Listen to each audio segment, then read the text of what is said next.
반갑습니다. 오늘 우리는 조금 불편하지만 반드시 마주해야만 하는 우리 영혼의 민낯에 대해 이야기해 보려 합니다. 오늘 이 시간, 여러분의 손에 들린 그 스마트폰과 여러분이 누리는 일상의 편리함 속에 숨겨진 사탄의 치밀한 전략을 폭로하고자 합니다. 이 이야기를 끝까지 듣고 나면 여러분은 거울 속의 자신을 이전과는 전혀 다른 눈으로 바라보게 될 것입니다. 우리는 흔히 어떤 사람을 만났을 때 와, 저 사람 아우라가 대단하다 라는 말을 하곤 합니다. 특별한 말을 하지 않아도 그저 서 있는 것만으로도 주변을 압도하거나 평안하게 만드는 힘 말입니다. 심리학에서는 이것을 첫인상의 기제라고 부르기도 하고 뇌과학에서는 거울 뉴런의 작용으로 설명합니다. 우리가 타인을 마주하는 그 짧은 2초의 순간 우리의 뇌는 상대방의 미세한 표정, 근육의 떨림, 눈빛의 깊이를 빛의 속도로 스캔합니다. 그리고 상대가 신뢰할 만한 사람인지 혹은 내면이 공허한 사람인지를 본능적으로 감지해내죠.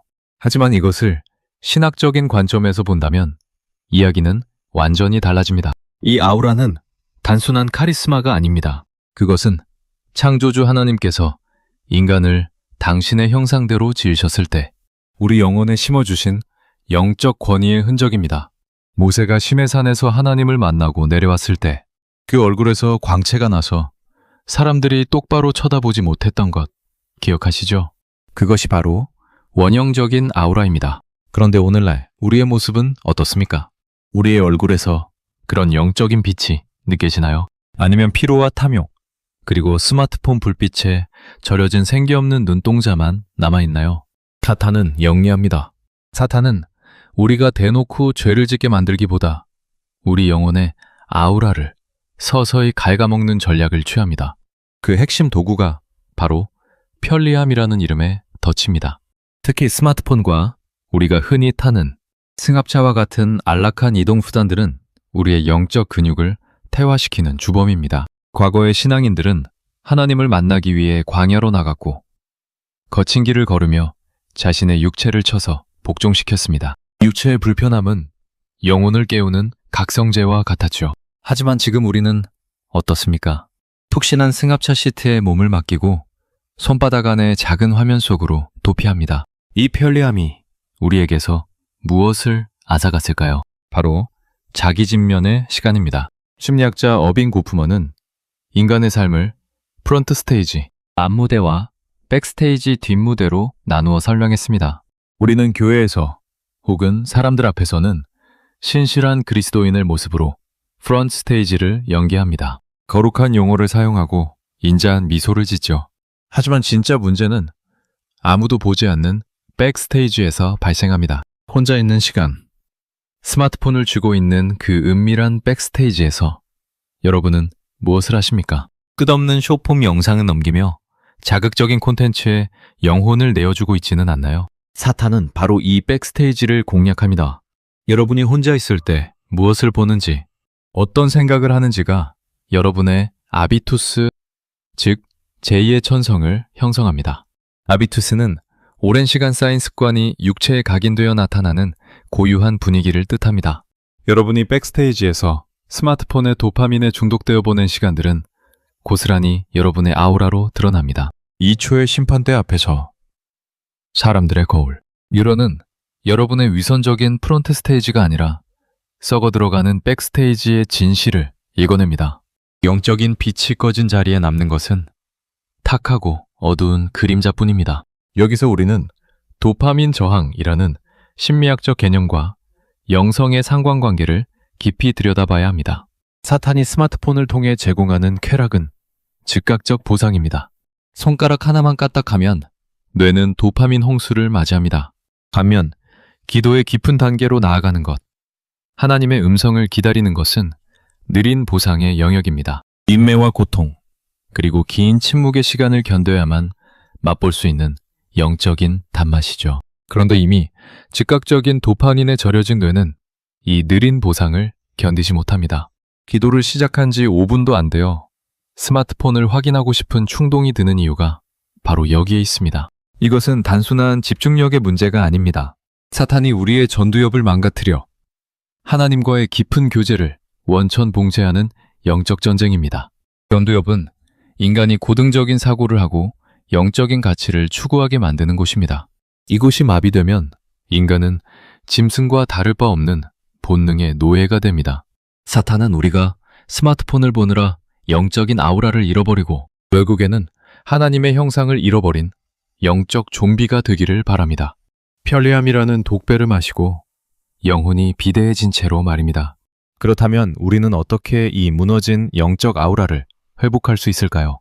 다시 그 빛나는 권위를 되찾기 위해 우리는 거룩한 불편함의 자리로 돌아가야 합니다. 이것은 심리학적으로는 지연된 만족을 훈련하는 것이며 신학적으로는 금욕과 자기 부인의 길입니다. 먼저 여러분의 백스테이지를 청소하십시오. 아무도 보지 않는 곳에서 스마트폰을 내려놓고 침묵의 공포를 정면으로 마주하십시오. 뇌가 도파민을 갈구하며 소리칠 때 그것을 기도의 에너지로 전환하십시오. 영적 아우라는 꾸며낼 수 있는 것이 아닙니다. 그것은 여러분이 하나님 앞에서 보낸 백스테이지의 시간이 축적되어 밖으로 흘러나오는 성령의 향기입니다. 승합차의 안락함에서 내려와 때로는 거친 광야를 걷는 수고를 아끼지 마십시오. 육체가 편안할수록 영혼은 잠든다는 사실을 기억하십시오. 스마트폰의 인공적인 빛을 끄고 우리 영혼을 비추는 참된 빛인 말씀 앞에 여러분 자신을 노출시키십시오. 이 과정은 매우 고통스러울 것입니다. 금단 증상처럼 불안이 찾아오고 세상에서 뒤처지는 것 같은 두려움이 엄습할 것입니다. 하지만 그 고통을 통과해야만 여러분의 거울 뉴런은 다시 하나님의 형상을 투영하기 시작할 것입니다. 여러분이 방 안에서 홀로 흘린 회개의 눈물, 스마트폰을 던져버리고 선택한 한 장의 성경 말씀, 그 모든 불편한 선택들이 모여 여러분의 아우라를 재건합니다. 사랑하는 동역자 여러분, 세상은 지금 갈급합니다. 진짜를 보고 싶어 합니다. 겉모습만 번지르르한 종교인이 아니라 삶의 깊은 백스테이지에서 하나님을 만나본 사람, 그 영혼에서 뿜어져 나오는 말할 수 없는 평안과 권위를 가진 사람을 찾고 있습니다. 사탄의 전략에 속아 여러분의 아우라를 헐값에 팔아넘기지 마십시오. 여러분은 천하보다 귀한 하나님의 자녀이며 세상의 빛으로 부름받았습니다. 오늘 밤 잠들기 전 스마트폰을 머리맡에 두는 대신 조용히 무릎을 꿇어보십시오. 어둠 속에서 오직 하나님과 여러분만 남는 그 시간을 확보하십시오. 그 백스테이지의 승리가 내일 여러분이 누군가를 마주할 2초의 순간에 찬란한 영적 권위로 나타날 것입니다. 편리함의 노예가 되지 말고 불편함의 주인이 되어 영적 야성을 회복하십시오. 그것이 사탄의 머리를 짓밟고 하나님의 영광을 드러내는 유일한 길입니다. 여러분의 내면이 다시 거룩한 아비투스로 채워지기를 소망합니다. 세상이 감당하지 못할 영적 아우라를 회복하여 여러분의 존재 자체가 하나님의 살아계심을 증명하는 강력한 메시지가 되기를 간절히 기도합니다. 이제 선택은 여러분의 몫입니다. 도파민의 노예로 살 것인가? 아니면 영적 권위를 가진 하나님의 군사로 살 것인가? 여러분의 백스테이지에서 그 답을 내리시기 바랍니다. 긴 글 들어주셔서 감사합니다.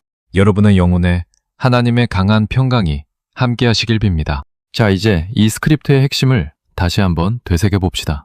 우리는 거울 뉴런을 통해 타인의 영혼을 읽어내는 시대에 살고 있습니다. 우리의 위선은 더 이상 숨길 수 없습니다. 스마트폰이라는 사탄의 도구가 우리의 백스테이지를 점령하게 두지 마십시오. 도파민의 즉각적 보상에 저항하며 기도의 느린 보상을 선택하십시오.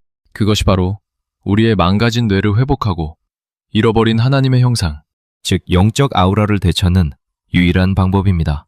불편함을 기꺼이 수용하십시오. 승합차의 안락함보다는 좁은 길의 고단함을, 스마트폰의 화려함보다는 성경의 소박함을 선택하는 용기를 내십시오. 그때 비로소 여러분의 얼굴에서는 모세와 같은 광채가, 여러분의 삶에서는 그리스도의 향기가 묻어나올 것입니다. 여러분의 2초가 세상을 변화시키고 여러분의 존재 자체가 사탄의 전략을 무너뜨리는 가장 강력한 무기가 되게 축복합니다. 이것으로 분석과 권면의 말씀을 마치겠습니다. 여러분의 영적인 승리를 위해 저도 함께 마음으로 응원하겠습니다. 평안하십시오.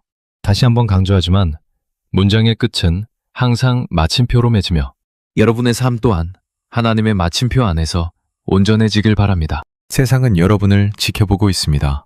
여러분이 홀로 있는 그 시간, 그 백스테이지에서 어떤 빛을 준비하고 있는지 말입니다. 사탄은 여러분이 스마트폰을 보며 낄낄거리는 사이 여러분의 영적 권위를 도둑질해 갑니다. 이제 그 도둑을 잡으십시오. 깨어 정신을 차리고 근신하십시오. 여러분의 아우라는 여러분의 것이 아니라 여러분 안에 계신 성령님의 것입니다. 그분을 근심하게 하지 마십시오. 오늘부터 작은 것부터 실천해 보시기 바랍니다. 스마트폰 사용 시간을 줄이고 그 시간에 고전 영성 서적을 읽거나 깊은 묵상에 잠겨 보십시오. 육체의 편안함을 거부하고 무릎을 꿇는 시간을 늘리십시오. 그것이 바로 사탄이 가장 무서워하는 영적 습관의 형성입니다. 여러분의 아우라가 회복될 때 여러분 주변의 공기가 바뀌고 여러분의 가정이 살며 여러분의 공동체가 변화될 것입니다. 우리는 할 수 있습니다. 우리 힘이 아니라 우리 안에 계신 성령의 능력으로 가능합니다. 펠리암이라는 사탄의 속삭임에 아니오라고 당당히 말하십시오. 그리고 하나님의 거룩한 임재 안으로 걸어 들어가십시오. 그곳에서 여러분은 세상이 줄 수 없는 진짜 아우라를 잊게 될 것입니다. 빛의 갑옷을 입고 어둠의 세상을 비추는 여러분 모두가 되시길 간절히 소망합니다. 마지막으로 스스로에게 질문해 보십시오. 나는 오늘 누구의 아우라를 입고 살았는가? 스마트폰의 아우라인가? 아니면 예수 그리스도의 아우라인가? 이 질문이 여러분의 삶을 새롭게 하는 이점표가 되길 바랍니다. 여러분은 하나님의 걸작품입니다. 그 가치를 사탄에게 뺏기지 마십시오. 거룩함은 곧 능력입니다. 그 능력을 회복하십시오. 여러분을 응원합니다.